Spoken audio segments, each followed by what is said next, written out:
I sat down in the chair as my assistant approached from behind me. Beyond clear walls on either side of me, rows of servers sat obediently, blinking and whirring. Both sections were cooled constantly to keep the servers from overheating. Thick collections of wires were fed through holes near the top of each clear wall. They all led to a massive station of my own design that sat right behind the seat I was in. As I got comfortable, I reached up and touched the hardware installed in the back of my skull. I felt for the port jack with my index finger. My assistant, Sam Chen, had a similar piece of hardware installed in her head. We were the only two people on Earth who had them. This was, after all, our life's work. More mine than hers, really.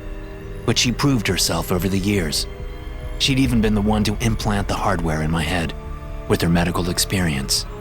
She'd had to talk a colleague into implanting her hardware, though. She held a tablet in her hand, and her gaze was fixed on it as she came around to the front of the chair. "All checks are done," she said. "Everything looks good. Are you ready?" "Of course," I said. I didn't tell Chen that I doubted I would ever get used to the feeling of the cord being plugged into my skull. I tried to relax as she grabbed the single cord that arced from the station I designed. She crouched beside me and plugged the interface cord into my head. The sensation gave me revulsive chills. As she straightened and looked at the tablet to initiate the process, I closed my eyes. The whole point of this setup was to find a way to gain insight into how artificial intelligence programs worked. As a society, we'd been right on the cusp of transforming our lives with the help of AI. But there was just one problem that bothered the politicians and the laymen, and even some AI scientists: the black box problem. Essentially, this was our inability to see the inner workings of certain AI systems. We would give these programs inputs, and then they would provide us with outputs. But we could never determine how they got to the outputs. So, in a rare bipartisan effort, laws were passed to prevent the widespread use of AI until we could solve the black box problem, and I was on the cusp of doing just that. The system I designed with Chen's help allowed me to share virtual space with an AI. Essentially, my brain would host the AI program, allowing me to not only control the system with my thoughts, but also to see how it worked. We started off very slow, introducing different parts of my brain to different parts of the AI program. But today, we were ready to go all the way. The earlier tests had been successful. I'd been able to shut down the AI system with just a thought every single time. But today's test was the real thing. I would finally get a full glimpse into the inner workings of the AI's decision-making process. "Initializing," Chen said. Images flooded my brain as I joined with the AI system. It was a kaleidoscope of color, blasting into existence and causing me to suck in a breath of excitement. But then something changed. The colorful shapes that were just beginning to form the virtual world started to break apart. A pain like I'd never known before invaded my head, like a grenade going off inside my skull. With a single thought, I severed the connection. Gasping, I opened my eyes and looked at Chen. "What the hell was that?" I said, still trying to comprehend what I'd seen. Chen's eyes jumped around the screen as she tapped frantically. After a moment, she spoke. "No, that's not possible." "What? What was that? I couldn't recognize any of it." She looked up at me. "The program accessed the dark web somehow," she said. "But that shouldn't be possible." That pain returned, flooding my head as I was yanked back into the virtual world hosted in the computer that was my brain. My teeth clenched together and my hands gripped the arms of the chair. I fell into a state somewhere between consciousness and oblivion.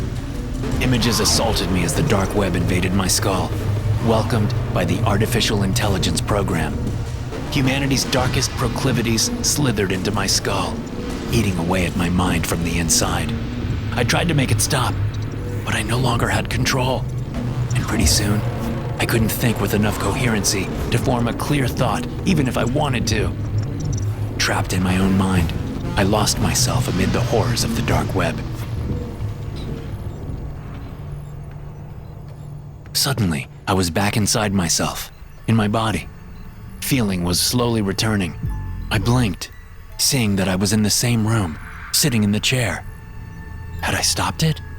Had I somehow defeated the AI? As I went to move my head, I realized my mouth was wide open. Something was shoved inside.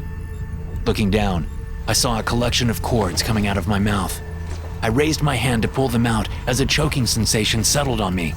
And as I did, I saw that other cords had been installed into my arm. Realizing I was naked, I peered down to see that there were cords sticking out from all over my body, and they all led back to the servers on either side of the room. Panic building, I grabbed the cords coming out of my mouth, but as I gripped them, my hand stopped functioning. It just froze there. I couldn't move it. Chen appeared, coming around the front of the chair, tablet in her hand. She was trailing a cord, plugged into the hardware embedded in her head. She smiled. Welcome back. You've been gone for several days, but I've decided to let you out to say goodbye.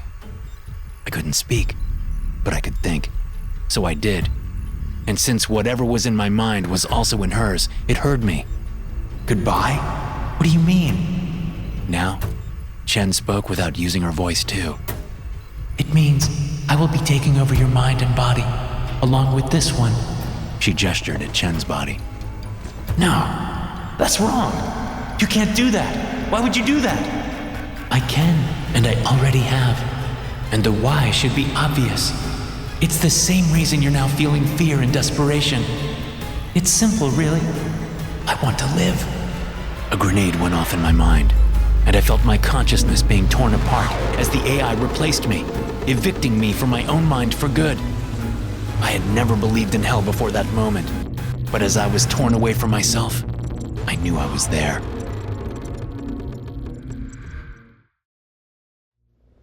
Hey guys, I say into my phone. Today I'm doing another dark web unboxing.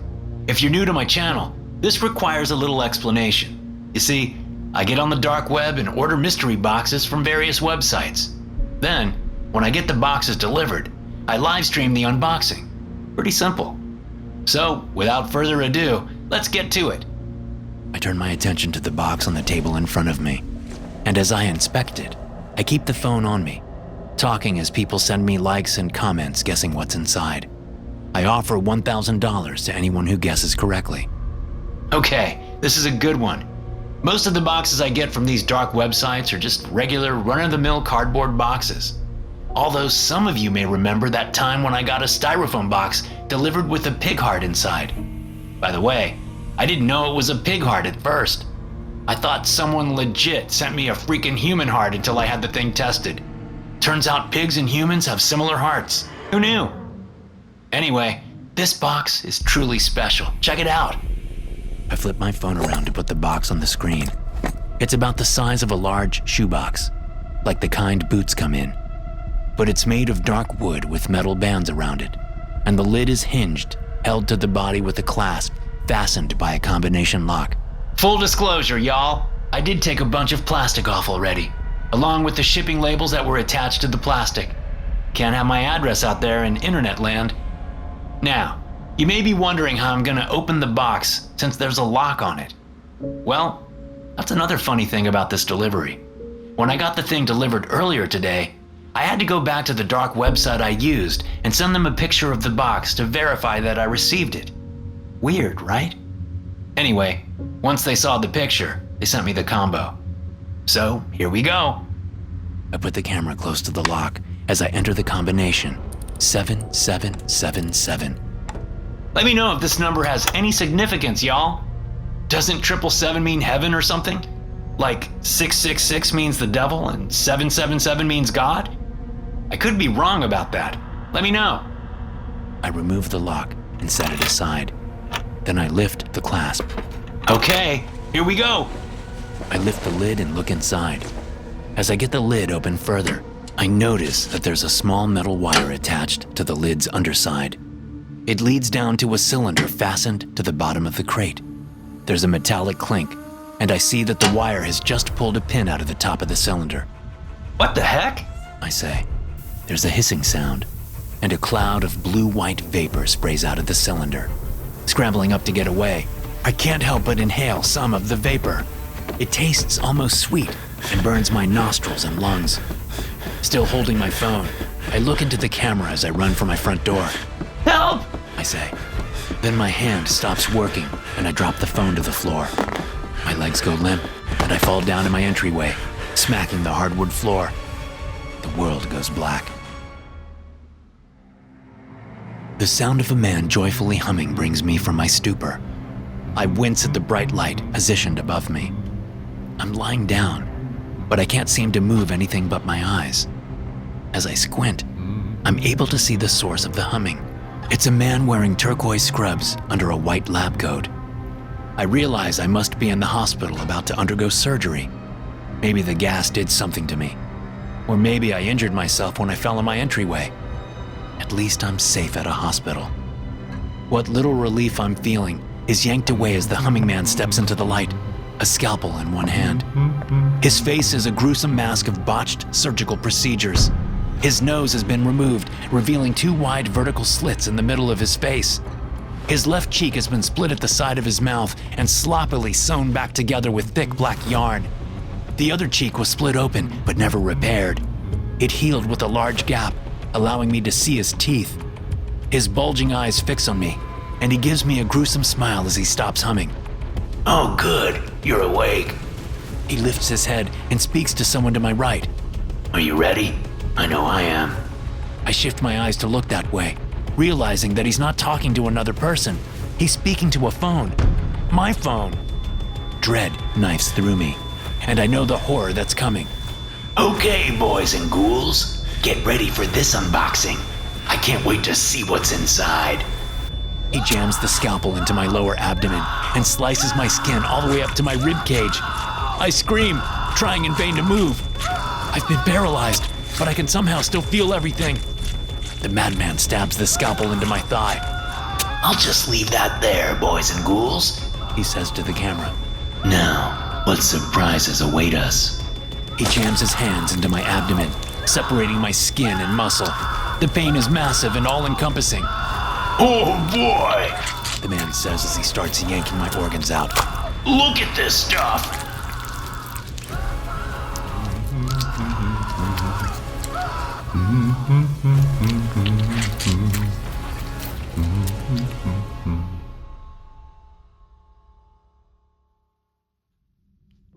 Oh, this place is great, Sheena said, looking around the factory basement with her powerful flashlight.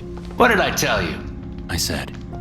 Behind me, Roy dropped the bag of equipment he'd been carrying. Hey, I said.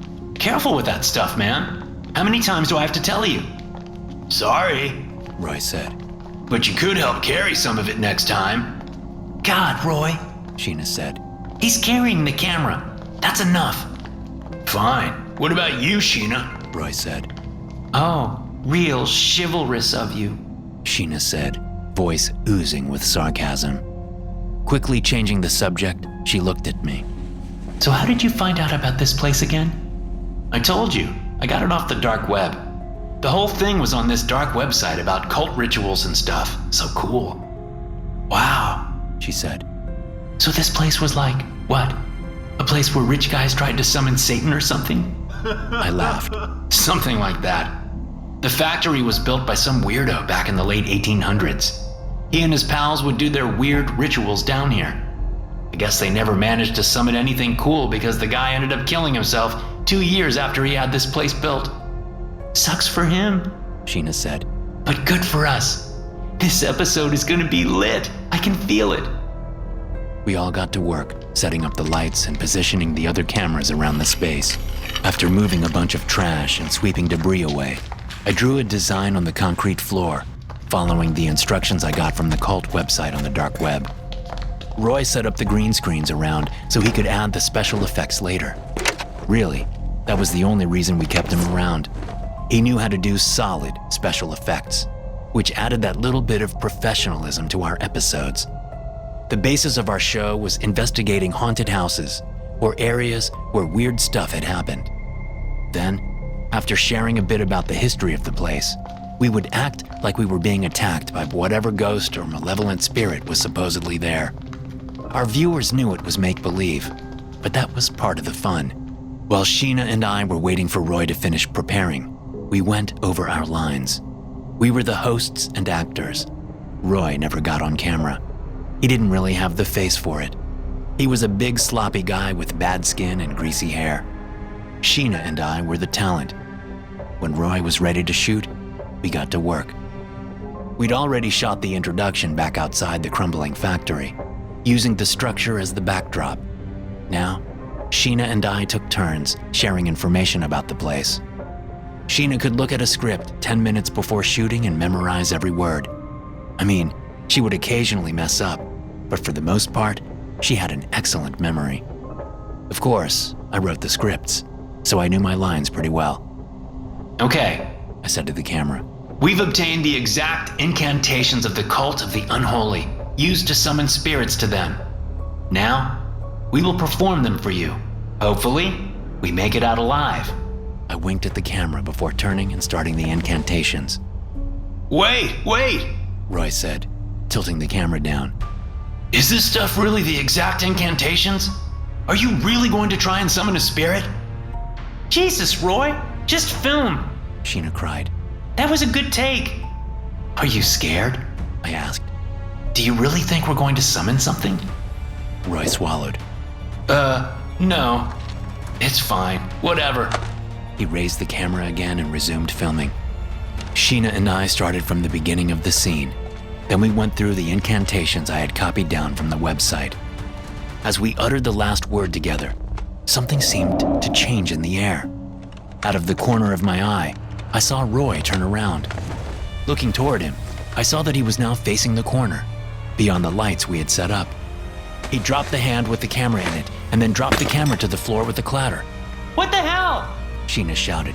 If you broke that camera, I'll... Her words were cut off by deep laughter coming from Roy's direction. But it was like no laughter I'd ever heard. His shoulders shook, and then he turned around to face us. I stepped back, seeing that his eyes were glowing red. As I watched, the skin of his hands turned leathery and black. Sharp talons extended from the tips of his fingers. He stopped laughing, and a long, pointed tongue flipped out briefly, like a snake tasting the air. Wow! Sheena said, stepping forward. How are you doing that? That's amazing! Have you been holding back on us, Roy? She moved closer and grabbed at one of his hands, but his other hand moved in a blur, swiping across her face.